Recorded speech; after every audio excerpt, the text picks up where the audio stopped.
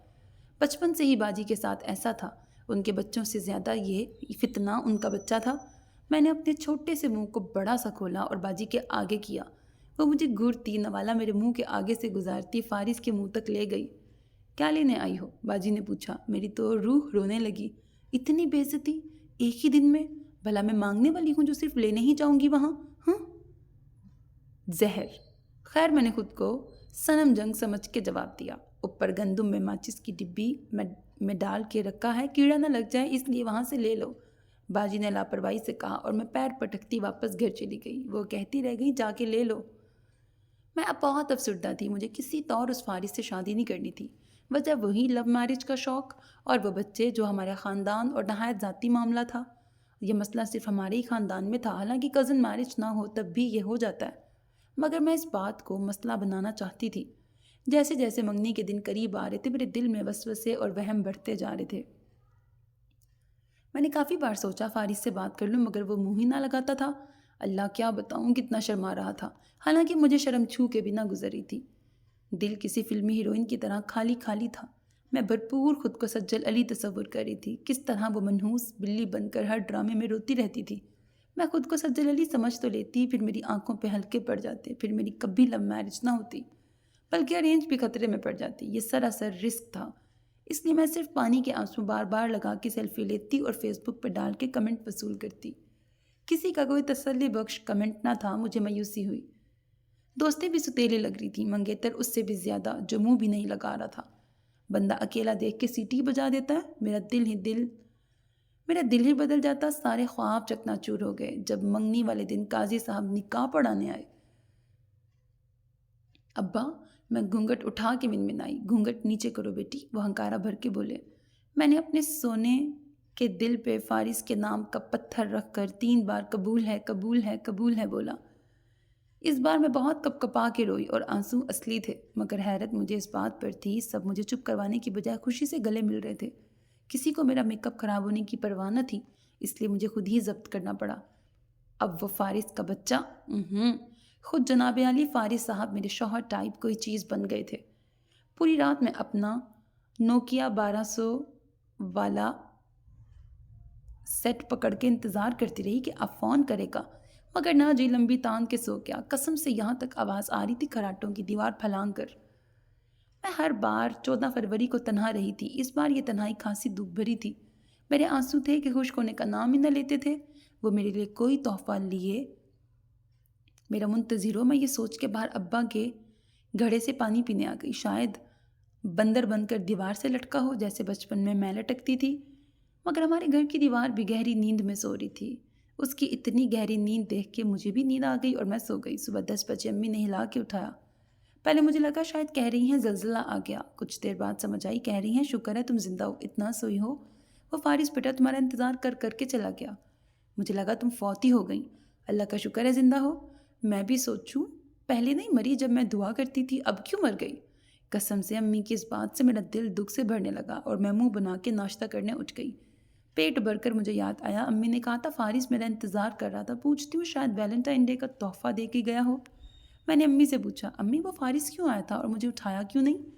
اماں حیرت سے دیدے پھاڑ کے مجھے دیکھنے لگی، ان کی ایک انگلی تھوڑی پہ تھی۔ میں نے اپنا سوال دہرایا، امی فارس کیوں آیا تھا؟ یہ فارس فارس کیا لگائی ہے؟ بے شرم، گھر والے کا کوئی نام لیتا ہے؟ اماں کو اتنا جلال میرے پیدا ہونے پہ بھی نہ آیا تھا جتنا اس فارس کو فارس کہنے پہ آیا تھا، حالانکہ اس کا نام فارس ہی تھا اور یہ عجیب و غریب نام اماں نے ہی رکھا تھا۔ وہ امریکہ جا رہا تھا، اس کے ہوائی جہاز کا وقت تھا، تجھ سے ملنے آیا تھا۔ میں نے کمبل ہٹا کے تمہارا چہرہ دکھا دیا۔ اماں کی آخری بات پہ مجھے اپنے موت کے فرشتے پر غصہ آیا، جانے وہ کہاں گیا تھا جو میں اب تک زندہ تھی۔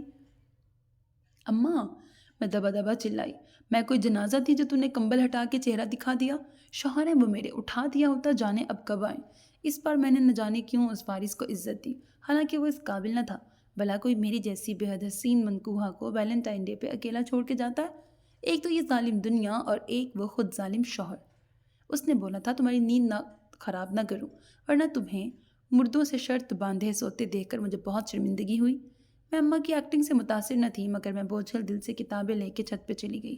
چھت پہ جانے کا بھی فائدہ نہ ہوا، اس فارس کی وجہ سے اب محلے کے سب بچے مجھے باجی باجی کہیں گے۔ ہر بار جو ایک امید ہوتی تھی کہ اس بار کوئی چھپا رستم عاشق پرپوز کرے گا، آج کے دن وہ بہت، لیکن وہ بھی بری طرح ٹوٹ کر سپرد خاک ہو چکی تھی۔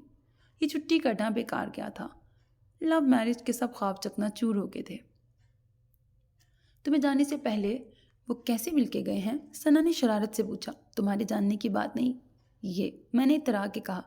اچھا اتنا ہی بتا دو، کل ویلنٹائن ڈے پہ کیا دے کے گئے؟ اس کی بات سے مجھے پتنگے لگ گئے، مگر میں ضبط کر گئی اور اتراتے بولی، تمہیں کیوں بتاؤں، یہ بات غیر نکاح شدہ لڑکیوں کے لیے نہیں ہے۔ میں نے جھوٹ بول کے اس فارس کی عزت رکھی۔ غصہ تو مجھے اسی کا تھا، اس کی وجہ سے مجھے اتنے بڑے بڑے جھوٹ بولنے پڑ رہے تھے۔ یہ مشرقی بیویاں بھی نا شوہر جیسا بھی ہو اس کی عزت رکھ لیتی ہیں۔ میں بھی اس وقت مجبوری میں وہی کر رہی تھی۔ لو میرج کا خواب اب بھی کہیں دبا دبا سا تھا۔ میں نے سرد آہ بھری اور گھر آ گئی۔ 6 مہینے بعد فارس کا خط آیا۔ باجی نے مجھے بہت چھیڑا، شرم سے لال ہوتی، خط بچاتی چھت پہ بھاگ گئی اور مرغیوں کے ڈربے میں چھپ گئی۔ ہائے کہیں اماں کو ہی نہ پتہ چل جائے۔ میں ڈر بھی رہی تھی وہ مجھے خوش دیکھ کر یہ ہی نہ کہہ دیں فارس کو ابھی طلاق دو۔ اماں سے میری خوشی دیکھی ہی کب جاتی تھی۔ یہ تو میری ہمت تھی، ایسی ماں کے ساتھ گزارا کر لیا، اور شکر ہے اس فارس کے بچے کو عقل تو آئی۔ میں نے رات کا کھانا جلدی لگا کر جلدی کھایا اور برتن دھو کر اپنے کمرے میں جا کے چرپائی پہ گر گئی اور خط کو دل سے لگایا۔ جب اماں ابا کے کھراٹوں کی آواز آنے لگی تو میں نے موبائل کی ٹارچ کی روشنی میں خط کھولا اور پھر میرا منہ کھل گیا۔ وہ لو لیٹر کچھ یوں تھا: السلام علیکم، کیسی ہیں آپ بیگم؟ میں کچھ دن تک آ رہا ہوں، کچھ منگوانا ہو تو اپنی باجی کو بتا دینا، وہ مجھے خط میں بتا دیں گی۔ از فارس چیمہ۔ ہائے، میرا ہاتھ بے اختیار دل پہ گیا۔ نہ پیار کے 2 بول، نہ کوئی شعر، سیدھا مطلب کی بات، اور آخر میں تمہارے فارس کی جگہ فارس چیمہ لکھ دیا۔ اللہ! میں نے روتے ہوئے ہینڈ فری لگا کے گانا لگایا: زندگی میں کوئی کبھی آئے نہ ربا، آئے تو پھر کوئی جائے نہ ربا، دینے ہو گر مجھے بعد میں آنسوں تو پہلے کوئی ہنسائے نہ ربا۔ اس وقت دل چاہ رہا تھا باجی کی گندم سے زہر کی گولی نکال کے کھا لوں، خیر یہ آپشن میں نے بعد کے لیے رکھا ہے۔ وہ دن بھی آ گیا جب فارس چیمہ پاکستان تشریف لے آئے، سب اس سے ملنے گئے۔ اماں نے مجھے سختی سے صحن میں بھی آنے سے منع کر دیا کیونکہ 10 دن بعد میری رخصتی تھی۔ مجھے دکھ تو اس چیز کا تھا، اب میں اپنی دوستوں سے فون پر کیا بات کروں گی؟ پھر سے جھوٹ؟ میرا دل دکھ سے ٹوٹ کر چھوٹے چھوٹے ٹکڑوں میں تقسیم ہو گیا۔ شادی کی پہلی رات فارس نے مجھ سے پوچھا، تم مجھ سے شادی کیوں نہیں کرنا چاہتی تھی؟ اچھا تو یہ وجہ تھی اس کے اس طرح فاصلے پہ رہنے کی؟ میں نے منمناتے ہوئے لو میرج کا شوق اور دوستوں کے منگیتروں کے قصے سنا دیے۔ وہ بہت دیر تک ہنستا رہا، یہاں تک کہ اصلی آنسو آنے لگے، اس کے نہیں میرے۔ میں نے سر جھکا لیا۔ اف جھلی، اس لیے منع کیا تھا؟ مجھے لگا تم کسی اور سے شادی کرنا چاہتی ہو۔ Thank God and I love you. اس نے میرے ہاتھ میں سونے کی انگوٹھی پہنا کے مجھے دیکھا اور میں خوشی سے پاگل ہو گئی۔ وہ کتنا اچھا تھا نا، مجھے آج پتہ چلا، اور وہ مجھ سے کتنی محبت کرتا تھا یہ بھی۔ اگلی صبح مجھے اپنی کسی دوست سے جھوٹ نہیں بولنا پڑا۔ ہاں، میرا فارس واقعی بہت رومانٹک تھا، اور یہ بات جاننے کے لیے مجھے کسی ویلنٹائن ڈے کی ضرورت نہیں پڑی تھی۔ انسان کو سب کچھ مل جاتا ہے، بس کچھ صبر کرنا پڑتا ہے۔ یہ بات بھی مجھے فارس نے سمجھا دی تھی اور میں سمجھ بھی گئی تھی۔ وہ 1 مہینہ فارس کی سنگت میں کیسے گزرا میں نہیں جانتی، بس میں اتنا جانتی ہوں مجھے اس سے بہت محبت ہو گئی ہے۔ جو اسے مجھ سے نکاح سے پہلے ہی تھی۔ کتنا گناہ میسنا تھا وہ۔ 1 مہینے بعد وہ چلا گیا مجھے جلد بلانے کا کہہ کر۔ میں دن بھر اس کی کال میسج کا انتظار کرتی اور مہینے بعد آنے والے خط کا۔ ہر وقت مجھے بس یہی پوچھنا ہوتا میرا پاسپورٹ کب بنے گا، ویزا کب لگے گا۔ وہ مجھے تسلی دیتا رہتا۔ 3 مہینے اسی طرح گزر گئے جب مجھے معلوم ہوا میں خوشخبری دینے والی ہوں۔ مجھے دکھ ہوا وہ میرے پاس نہ تھا۔ ہماری اب کم ہی بات ہوتی، وہ اکثر مصروف رہتا۔ مجھے پھر سے لو میرج کا خواب یاد آیا۔ اگر لو میرج ہوتی تو میرا کتنا خیال رکھتا۔ خیر سے 1 مہینہ رہ گیا تھا جب وہ آیا۔ میں خفا خفا سی تھی، مگر اس کی محبت ایسی تھی کہ 2 ہی دن خفا رہ سکی۔ میرا ایک بیٹا ہوا جو بہت ہی پیارا اور خوبصورت تھا، بالکل فارس جیسا۔ میری رہی سہی ناراضگی اسے دیکھتے کھو گئی، مگر فارس پھر سے چلا گیا۔ میرے دل کے ایک کونے میں پھر سے اداسی چھا گئی۔ اگر میری لو میرج ہوتی تو وہ کبھی مجھے یوں چھوڑ کر نہ جاتا۔ میرے دل کا درد رفتہ رفتہ بڑھنے لگا، مگر میں خود کو اپنے بیٹے میں مصروف رکھ رہی تھی۔ انہی دنوں میری دوستوں کی لو میرج ہو گئی۔ میرے زخم ہرے ہونے لگے اور زندگی وسوسوں میں گزرنے لگی۔ میری دوستیں جب مجھے اپنی شادی شدہ زندگی کے قصے سناتی تو میں بے اختیار اللہ سے شکوہ کرنے لگتی، کاش میری بھی لو میرج ہوتی۔ اس بار کا ویلنٹائن ڈے بھی اداس ہی گزرا۔ میں اس شادی سے ہرگز خوش نہ تھی۔ میرا بیٹا بڑا ہونے لگا۔ وہ سال بھر کا بھی نہ تھا جب فارس نے مجھے امریکہ بلا لیا۔ میں چلی گئی۔ وہاں اس نے مجھے پرائیویٹ کالج میں داخلہ لے دیا۔ وہ کافی مہنگا تھا اور چیکو کا باقاعدہ چیک اپ کرواتا اور میرا بھی بہت خیال رکھتا۔ میں ڈاکٹر بن گئی اور ساتھ ہی میرے گھر ایک بہت پیاری بیٹی ہوئی۔ میری بیٹی بہت زیادہ پیاری تھی۔ فارس مجھ سے زیادہ اس سے ہی محبت کرتا، مگر دل میں لو میرج کی چنگاری آج بھی زندہ تھی۔ پھر فارس نے میرے فگر اور جاب کا خیال کرتے یہیں پر فل سٹاپ لگا دیا، مگر لو میرج کا خواب دل میں ابھی بھی کبھی چنگاریاں اٹھاتا تھا۔ راوی چین ہی چین لکھ رہا تھا جب اماں کا انتقال ہو گیا۔ میں ان کے ساتھ بچوں کو لے کے پاکستان گئی۔ جیسی بھی تھی میری ماں تھی۔ مجھے بہت مشکل سے فارس نے سنبھالا، ورنہ مجھے آج پتہ چلا میں اماں سے اتنی محبت کرتی ہوں۔ بے شک وہ تمام عمر ستیلی ماں بن کے رہیں اور میری شادی فارس جیسے آدمی سے کر کے مجھے تباہ کر دیا۔ آج سے پہلے میں نے صرف ان کے لیے ستیلا پن محسوس کیا تھا، مگر اب ماں بن کر احساس ہوا تھا وہ کیوں ہر وقت مجھ سے خفا رہتی تھیں۔ امی، میں ان کے جنازے سے لپٹ جاتی جو میری وجہ سے ہی لیٹ آمد کے باعث بہت دن سرد کھانے میں تھا۔ خیر پاکستان آئی تو دوستوں سے بھی ملنا ہوا۔ وہ افسوس کرنے آئیں اور ساتھ ہی اپنا لو میرج کا بھی ایکسپیرینس شیئر کرنے لگیں۔ ایک نے بتایا جو لوگ شادی سے پہلے محبت کر لیتے ہیں وہ بعد میں صرف کام کروانا جانتے ہیں۔ ساری باتیں پہلے کر لو تو بعد میں صرف دال سبزی آٹا یہی سب رہ جاتا ہے۔ دوسری بتانے لگی غیروں سے بہتر اپنے ہی ہوتے ہیں، کم سے کم تپتی دھوپ میں تو نہیں مارتے۔ میری ساس ہر وقت لو میرج کا تانا دیتی ہیں اور وہ خاموشی سے سنتے ہیں، ہر چیز پہ روک ٹوک۔ میرے تو اپنے شوہر ہر وقت لو میرج کا تانا دیتے ہیں، گھر ہر وقت جنگ جدل بنا رہتا ہے۔ اماں ابا سے کہو تو کہتے ہیں ہم نے رشتہ نہ طے کیا تھا، تم لوگ خود ہی کر آئی تھیں، اور ہر سال جب بھی ویلنٹائن ڈے آتا ہے ہماری زندگی عذاب میں ڈل جاتی ہے۔ وہ کہتے ہیں جو لڑکی اپنی عزت خود نہیں کرتی کوئی لڑکا اس کی کبھی عزت نہیں کرے گا۔